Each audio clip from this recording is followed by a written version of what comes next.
বিসিএসে যেটা হয় যে রাগ করার জন্য কোনো কাগজ থাকে না, অনেক সময় প্রশ্নপত্রে রাগ করতে হয়। তো এই অঙ্কগুলো ছোট ছোট করে প্রশ্নপত্রে রাগ করে কিন্তু করতে হবে।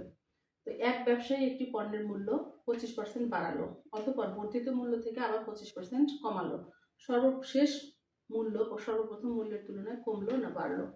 তো এটাকে আমরা কিভাবে শুরু করতে পারি? পণ্যের মূল্য ছিল ধরি যে 100 টাকা, তাহলে 25% বাড়ানোর পরে মূল্য কত হবে? 100 যোগ 25 মানে 125 টাকা। এখন এই 125 টাকার উপরে আবার 25% কিন্তু কমালো, তাহলে কি হবে?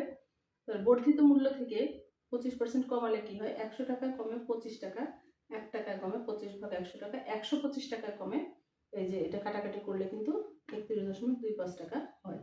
তো সর্বশেষ মূল্য কত ছিল, কত হলো?